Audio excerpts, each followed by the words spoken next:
Kemudian para ikhwan yang dirahmati oleh Allah Subhanahu wa taala, memang ada hadis Nabi Muhammad sallallahu alaihi wasallam dari Rafi' bin Khudaij radhiyallahu anhu, Rasulullah sallallahu alaihi wasallam bersabda, "Asbihu bis-subhi fa innahu a'zamu li ujurikum aw a'zamu lil ajr."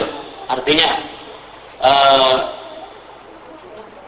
cepatlah dalam mengerjakan sholat subuh, sesungguhnya itu lebih banyak pahala bagi kalian dan lebih berat pahalanya bagi kalian.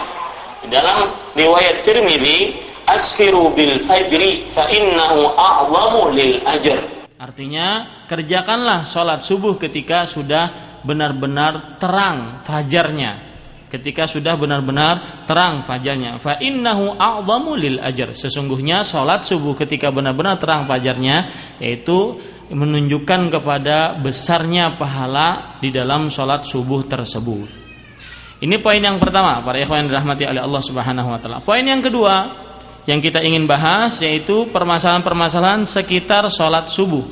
Yang pertama, biasa mungkin kita dengar di beberapa daerah kita, orang setelah sholat subuh mengucapkan Allahumma ajirni minan nar. Apa? Allahumma ajirni minan nar. Pernah dengar nggak di kampung-kampung kita? Ya, setelah sholat subuh kita membaca Allahumma ajirni minan nar. Hadis ini diriwayatkan oleh Imam Ahmad dan Imam Abu Daud dari Nabi Muhammad SAW. Beliau bersabda, "Idza shallaita subha faqul qabla an tukallima ahadan minan nas Allahumma ajirni minan nar sab'a marrat."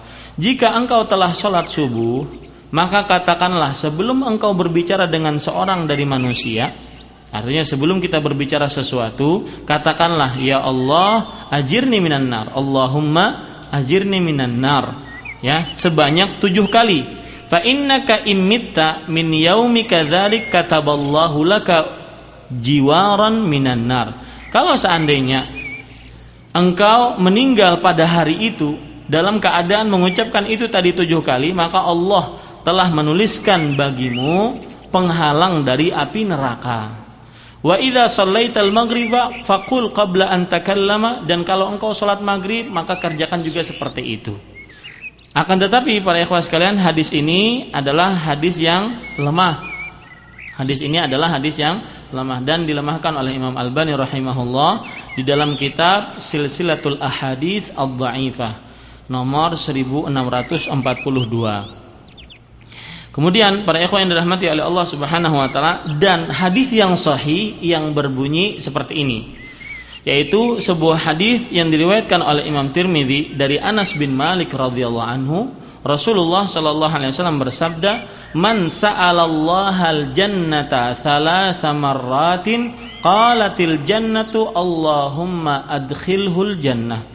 Barang siapa yang memohon kepada Allah surga 3 kali, maka surga akan berkata, ya Allah masukkanlah dia ke dalam surga. Wa man istajara minan nar thalatha marrat qalatin nar Allahumma ajirhu minan nar. Dan barang siapa yang minta perlindungan dari api neraka sebanyak 3 kali, maka neraka akan berkata, ya Allah lindungilah dia, janganlah masukkan dia ke dalam api neraka. Tetapi di sini tidak disebutkan apakah setelah sholat subuh atau setelah sholat maghrib atau yang lainnya. Yang jelas kita berdoa seperti itu dan tidak dibatasi dengan setelah sholat subuh atau setelah sholat isya. Kemudian para ikhwan yang dirahmati oleh Allah Subhanahu wa taala, permasalahan selanjutnya, di beberapa masjid, musholla di beberapa daerah kaum muslimin, mereka sebelum azan subuh mereka membacakan Al-Quran dan kadang-kadang membacakan beberapa doa, sholawat, kemudian nasyid dan sebagainya. Apakah hukum untuk mengerjakan hal seperti itu? Jawabannya, al-istimraru ala ma dzukira min qiraatil Quran thumma ba'dul ad'iyah qabla adhan salatil fajr laysat minas sunnah bal hiya bid'ah.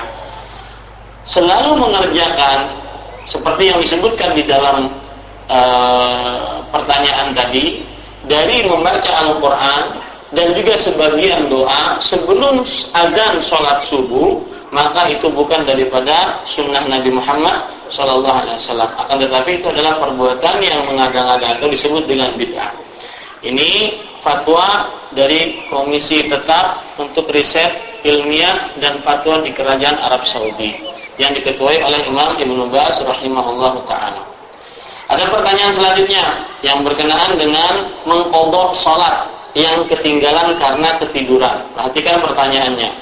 Innani syahabun hadanillahu ila ta'atihi wa usalli jami'as salawatil khams ma'ada salatil fajr fi ba'dil awqat. Aku seorang pemuda yang telah diberikan petunjuk oleh Allah Subhanahu wa taala untuk mengerjakan ketaatan kepadanya, dan aku sholat 5 waktu kecuali sholat subuh di beberapa waktu. Sama aja nggak sholat ya, berarti 4 doang deh. Ya, kecuali sholat subuh di beberapa waktu. Yaghlibu 'alan naum, alayyan naum. Saya dikalahkan oleh tidur. Wala ashu illa ba'da tulu'i syams, dan aku tidak terbangun kecuali setelah terbitnya matahari. Hal yajuzu, perhatikan pertanyaannya, setelah terbitnya matahari. Hal yajuzu li an usalliya fi dzalikal waqt, apakah boleh aku sholat pada waktu itu, yaitu ketika terbitnya matahari, karena bangunnya ketika terbitnya matahari. Wa kaifa yaqdil musalli sholata allati fatathu, dan bagaimanakah seorang mengqadha salatnya yang ketinggalan, ya, mengqadha salatnya yang ketinggalan. Dijawab oleh Komisi Tetap untuk Fatwa dan Riset Ilmiah di Kerajaan Arab Saudi, ma nimta anhu minas salawat hatta fata waqtuhu aw nasitahu fasallihi idza staiqadta min naumika aw tadhakkarta. Salat apa saja yang kamu tertidur darinya atau kelupaan akannya sehingga lewat waktunya kamu belum salat, maka salatlah kamu.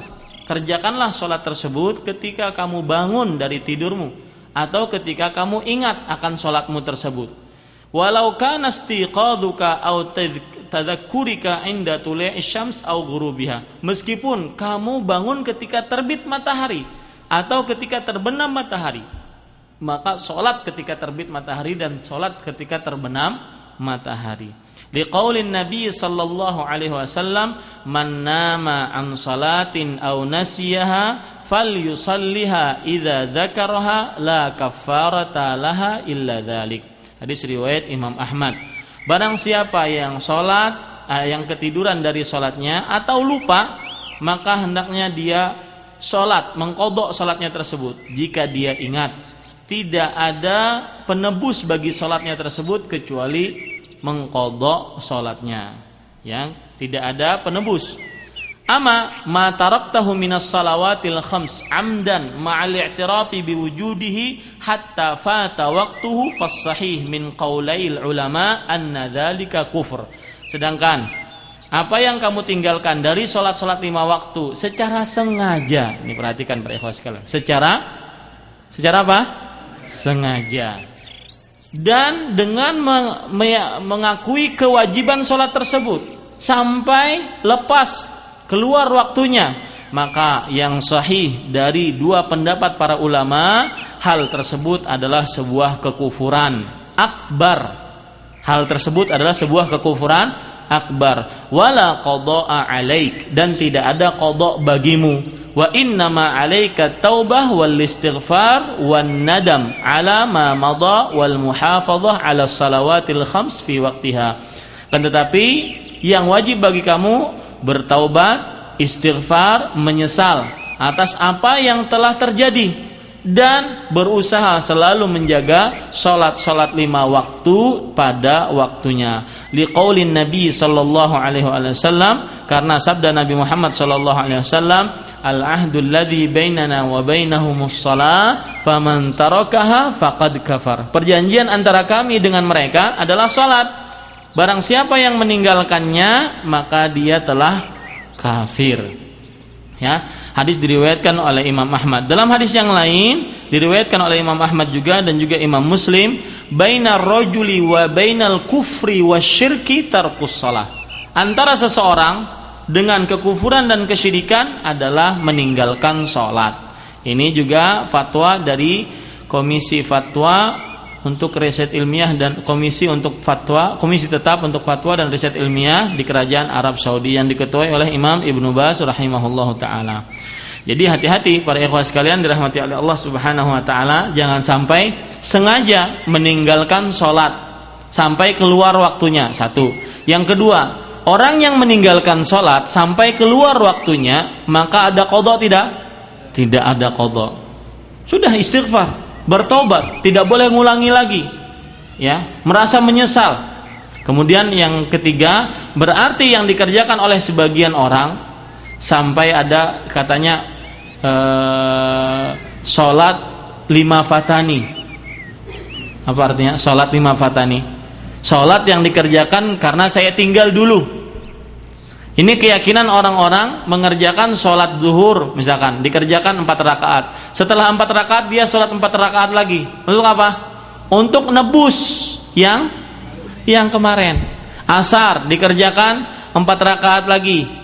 Ya, setelah sholat asar dia kerjakan 4 rakaat lagi. Untuk apa? 5 fatani, untuk sholat yang dia tinggalkan dengan sengaja. Ini tidak benar. Ada lagi, ada orang ya, keluarga saya bertanya, saya pernah meninggalkan sholat. Kemudian saya tanya kepada seseorang yang dianggap alim, kiai atau ustadz atau guru. Ditanya, apa kafaratnya? Maka kafaratnya harus bayar sodakoh. Harus bayar sodakoh. Dan lucunya bayar sodakohnya kepada beliau. Nah, kepada yang ditanya gitu. Ini para ikhwas sekalian dirahmati oleh Allah Subhanahu wa taala. Taib. Saya mencarikan permasalahan yang sering ditanya. Ya, perhatikan. Permasalahan selanjutnya, ma hukmu man rataba waqtuhu bihaitsu yastayqidhu min naumihi ghaliban ba'da asy-syuruq. Walidzalika yusalli subh ba'da asy-syuruq. Wa dzalika li'annahu yahtaju ila sahar limudzakarati durusihi hal yajibu inkaru dzalika alaihi. Artinya, apa hukum orang yang selalu mengatur waktunya sehingga dia atur waktunya sehingga dia bangun selalu sering setelah syuruk, setelah matahari terbit. Oleh sebab itu dia sholat subuhnya setelah matahari terbit. Karena orang ini kenapa mengerjakan seperti itu? Dia perlu untuk begadang pada malam harinya. Untuk apa begadang? Untuk mudzakarah durusnya, untuk mengulang murajaah pelajarannya. Jadi bukan main-main begadangnya. Bolehkah mengingkari perbuatan dia tersebut? Jawabannya, yajibu ada'u kulli salatin mafruḍatin fi waqtihal muhaddad. Wajib untuk mengerjakan salat yang wajib di waktunya yang telah ditentukan. Allah Subhanahu wa taala berfirman dalam surat An-Nisa ayat 103, "Innas salata kanat 'alal mu'minina kitaban mauquta." Sesungguhnya salat itu telah diwajibkan atas orang-orang beriman pada waktu-waktu yang tertentu. Wa waqtu salatil fajri min tulu'il fajri tsani wa yamtaddu ila tulu'isy syams. Dan waktu salat fajar dari terbitnya fajar yang kedua yaitu fajar shadiq sampai sebelum terbitnya matahari. Wala yu'tabaru ma dzakarta 'udhran li ta'khiris shalah an waqtiha. Dan alasan yang disebutkan tidak dianggap sebagai alasan ya untuk meninggalkan mengakhirkan sholat pada waktunya. Jadi tidak diperbolehkan. Ini para ikhwah yang dirahmati oleh Allah Subhanahu wa taala.